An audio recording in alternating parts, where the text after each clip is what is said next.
Oh, Brock got a escape by Brock. And an F at first. That's it. Yeah, in the back of your mind, you never know when that pod is going to open up. What if the next entrant could be Brock Lesnar? Whoa. Buckle bomb into the pod. Through the pod. Bobby Lashley hit hard.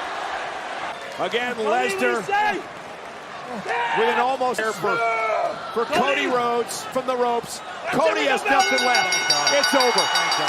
Hulk Hogan, John Cena, Stone Cold, Steve Austin, The Rock. 4 megastars, all of whom received big pushes in the WWE due to their immense charisma, crowd connections, and ability to work as leading men in the world's #1 wrestling promotion. In all 4 cases, the WWE Championship, a prestigious prize in professional wrestling going all the way back to the 60s, was a major accolade they earned through their drawing power and talent, solidifying each of them as the man in their own time. And in general, mostly, not always, but mostly, the WWE Championship was a prestigious prize few ever got their hands on. Right, so that's all very good, but what if I told you an even better use of the WWE Championship than being a prestigious, exclusive prize? For the cream of the crop, and Jinder Mahal for some reason, is to present it as a participation trophy. Like the BMF in the UFC, but with more tears and more hugs. Although, come to think of it, Charles Oliveira has definitely upped the BMF's hugging game of late. Look at him go, wow. Nothing like a whole lot of man-on-man spooning for the Stand and Bang Championship. Anyways. In the first quarter of 2019, Daniel Bryan was the WWE Champion, playing a violent, eco-warrior heel. Very timely, very interesting character that cut fantastic promos on fan hypocrisy, global warming, baby boomers, and all kinds of other stuff. So you might think to yourself, hey, that sounds pretty good. Leave the belt on that guy until there's a proper, main event babyface who could benefit from taking him down. Well, you'd think wrong, Mark! What a story, Mark. You see, Kofi Kingston had been putting together perfectly average 2 to 3 star matches and promos for over 10 years by then, and it was high time to pay the piper. In 2009, the WWE had briefly flirted with pushing Mr. Perfectly Average as a top babyface act. Superfan favourite Jeff Hardy was out the door, busy with his new endeavour of getting arrested with so many drugs in his house that the dreaded suspicion of dealing charge was circling him, like a reputation-destroying appearance at a Victory Road pay-per-view or something. WWE needed more charming underdog babyfaces for a product dominated by Super Cena on the good guy front, and Kingston, a passable crowd pleaser, with an athletic ring style and likeable demeanour, got heavy consideration. Kingston got to stop pretending he was a Jamaican, as WWE quietly brushed under the rug, making a man from another damn country, culture, continent, come to think of it, pretend to be from the land of the reggae sun. Like getting a Polish guy to pretend he's Canadian or something. From there, he was moved into a heated feud with Monday Night Raw's #1 heel, Randy Orton. After being punked out by the Viper for interfering in one of his 6 million bouts with career rival John Cena, Kingston clapped back by vandalizing Orton's prized new car. The segment showed a newer, edgier side of Kingston, an unscrupulous streak in a usually nice guy character as he refused to be victimized by a top dog on the show. Fans, desperate for fresh new face acts to support, took a keen interest, and the SOS Maestro actually did get a huge amount of fan support against Orton. A wild brawl in Madison Square Garden and a spirited performance at Survivor Series 2009 further won the crowd over, with Kingston garnering major babyface pops as a gutsy, plucky hero tackling the psychopathic headpunter. So you might think, well, if ever there was a time to give this guy a shot with a world title, it would be now, wouldn't it? And maybe, back then, it could have worked, yes. But no. No. For reasons we'll get into later, Kingston's push was cancelled and he was relegated back to the mid-card as 2010 blew in. After largely failing to ever get back on track as a singles babyface, Kingston began to ride the comedy coattails of his silly sidekicks Xavier Woods and Big E. And let me tell you, nothing is cooler in professional wrestling than goofball comedy skits, campy cringe segments involving time machines and hip gyrations, unicorn horns, and Fruity Loops-looking costumes. So obviously, it goes without saying really, the New Day were the coolest wrestlers in the business since Rico! Mocked and derided by fans for their happy-clappy nonsense back in 2015, the New Day were wisely repackaged as heels, a decision that saw them connect with audiences in a way such an idiotic gimmick just couldn't when played as straight faces. The New Day used the Freebird rule, without ever having the charisma of Michael P.S. Hayes, who was a truly elite promo in his day. I know everyone hates on him these days, and with valid reasons, but watch 80s Hayes work the crowd. He oozed charisma. Nor did these guys have the work rate brutality of Terry Gordy, one of the true kings of being a big, ugly huss, which is meant as a compliment, just to be clear. The New Day lacked that fire or intensity, but they were similarly energetic throughout their appearances week to week, using their over-the-top gimmickry to add a lot of personality to their matches and angles. In an age of largely sterile personas and booking, it was clear the New Day, as silly as they were, ultimately netted a good deal of crowd support. As anything with a bit of personality and imagination was better than the norm. And in 2019, with jacked super athlete Big E right there in waiting to finally be the top star many fans believed he could be for years, WWE committed to a Kofi Kingston paper champ run because a horde of smirks took to Twitter one day. Alright. You see, Kingston had put on a spirited performance on SmackDown in a gauntlet bout ahead of Elimination Chamber. And this was enough for the IWC, the incessantly wanking cucks, to cry and beg for this mid-card tag guy to inexplicably get a mega push. The story was somewhat simple, as Big E and Woods had to do most of the talking and hype for their less charismatic, more awkward buddy, while Daniel Bryan continued to be an excellent heel. Basically, everyone around Kingston had to do the heavy lifting on the character and story fronts to get his character and story over, as he seemed anemic and awkward on the microphone where his pals spoke with passion and heat for their pals' plight. And here, while Kingston had never been presented as a beast, and his angle was largely an underdog story, he suddenly had the power to survive enormous gauntlet matches, getting the better of both jabronis like Eric Rowan and actual credible stars like Samoa Joe and Randy Orton all in one go.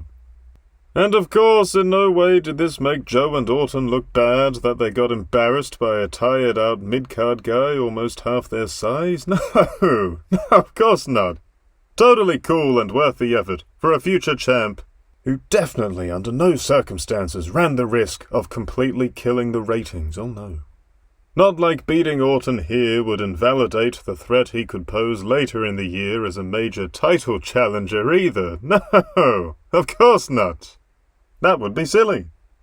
And finally, after weeks of largely impotent promos unless E and Woods were bolstering him up opposite Bryan and Vince McMahon, Big Kofi got his Mania title match.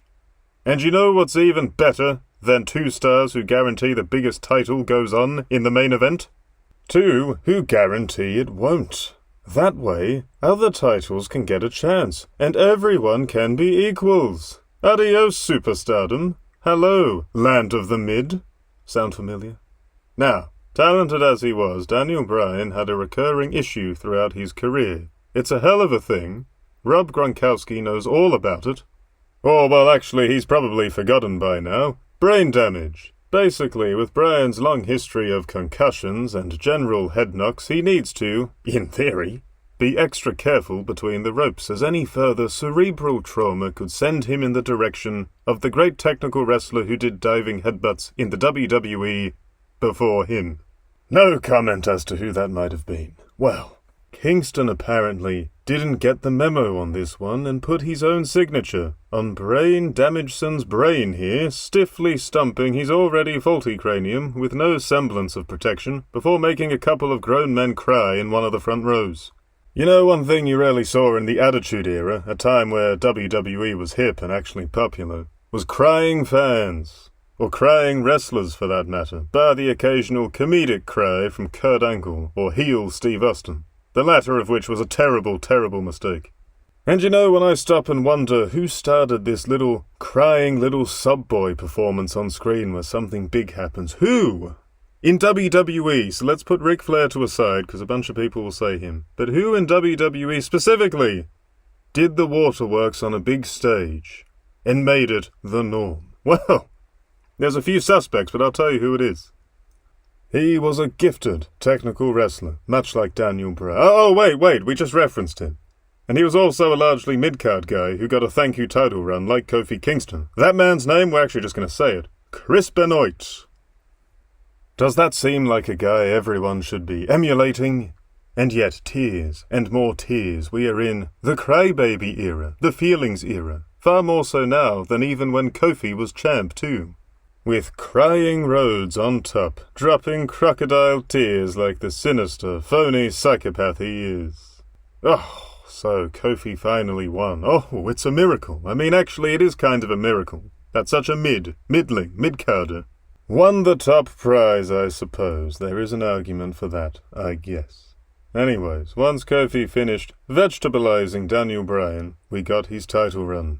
Back in the 80s, Hulk Hogan had a truly incredible long-term feud with Paul Orndorff that revolved around competition, redemption, friendship, and finally, betrayal. The betrayal felt like a massive deal after everything the pair had been through, highlighting the power of long-term storytelling and consistent character development and motivation. Well, that was then. This is now, and by now I do mean 7 or so years ago. In the age of brain rot, where attention spans are shorter than Seth Rollins' manhood, a couple of weeks' friendship followed by a predictable betrayal that makes the babyfaces look like Eugene levels of dumb is much better, apparently. And that's what we got with Kevin Owens as Big O. Presumably a reference to that perpetual 6 months along in the pregnancy state his midsection is always in. We also got a continuation of Kingston's long-running, on-and-off feud with fellow ceiling starer Dolph Ziggler. Remember how Triple H and The Rock feuded in both mid-card and main event wars as their careers progressed? And how it showcased what huge stars they'd grown into? Well, who needs that when you can get two guys who make the big belt feel like a mid-card belt? You gotta keep people on their toes, and this was a real changing of the guard for a month or thereabouts, as the WWE Championship, the alleged richest prize in the business, simply became the Intercontinental Championship Part 2, Jabroni Boogaloo. And then, finally, the feud everyone genuinely wanted to see once the Kingster inexplicably became champ, Kofi Kingston versus that no-good saboteur, Randy Orton. Oh. You see, back in 2010, Kingston botched the timing on a finish, and Orton totally lost his cool, for real. This apparently, supposedly, was the permanent end of Kingston's push for many years. Almost like horribly bungling a big spot on a show with one of the promotion's biggest, most depended upon stars would have, golly gosh, consequences or something. Shocking stuff to think getting something wrong could cause blowback. I know these days being one of Triple Nose's favourites means you can get away with being a butching drunk who can't remember a single line of their bad anyway promo. But under Vince McMahon's watch, botches and indiscretions could land you in hot water. So, in the summer of 2019, these two feuded over exactly that. They feuded over a real-life, backstage issue that 100% requires acknowledging wrestling is fake. Now obviously we all know it is, but the fun, normally, before WWE Unreal, used Triple H's dagger-like nose to officially castrate professional wrestling for good, is in the performers acting like it's totally real. Earnest, convincing, committed. Not here though. Kingston whinges and whines about Orton holding him down, backstage, away from the cameras, and Orton makes references to the original incident in his promos. Smarks who'd rather finger their perpetually unwiped fire exits to nonsensical dirt sheets than just watch these shows as shows were creaming themselves senseless over a legend like Orton having to debase himself so Kingston could get a nonsense win or two over him. While casuals just scratched their heads and asked, "When's an actual star going to be WWE Champion again? Maybe I'll tune in again when that happens. I just don't know anymore." Speaking of which, once that Orton feud was done, finally, a fascinating study of both hubris and humility concluded Kingston's one-of-a-kind mega run that only a brain-dead hater moron dweeb could possibly have the audacity to say was bad. SmackDown, Brock Lesnar. Some would say Lesnar was an authentic main eventer considering his star aura, intimidating physicality, main event history, real sport credibility, and general drawing power. And to those people, I would say, you might have a point there, actually, yeah. But to those people I'd also ask, did he ever work on WWE Superstars or WWE Main Event? Has he ever been a part of a comedy trio? Has he held the US title for a few weeks or so? Has he jobbed to The Miz, to Dolph Ziggler? And to every other mid-card guy of that generation? No, of course he hasn't. So checkmate, Brock Shields. Kingston, riding high on vanquishing Randy Orton, leaps into battle but overshoots, gets caught, and Lesnar humbles him with the F5. Fans desperately resist the urge to chant, "Thank you, Brock!" Terrified of being accused of having 3 Ks to their name for not liking the man with 2 Ks. Sort of like all those folks who pretended Sinners wasn't just a drawn-out, from dusk till dawn knockoff. Total masterpiece, actually. I loved how Michael B. Jordan won an Oscar for doing absolutely nothing to differentiate those 2 twins. And one of them becoming a vampire doesn't count, smartass. That's the script. It's not him. We all know in that first hour it's just the same guy twice. Just one of them has a fat wife and the other one has a white girlfriend. That's it. That's all. That's the only way to differentiate them. Anyways, before I start getting accused of having a BAFTAs meltdown. Delighted to be presenting the first BAFTA of the night for a vital part of movie making. Sinner sucks! We're here to celebrate. Despite having randomly become superhuman for most of the year, Kingston returns to his buddies and life in Tag Team Purgatory where he belongs, not even seeking a rematch due to amnesia. From the power of Lesnar's finisher. And while Kofi forgot he was in the main event, sadly, none of us get to. What a run. Totally not a waste of time that ruined a great heel run and held up SmackDown for several months.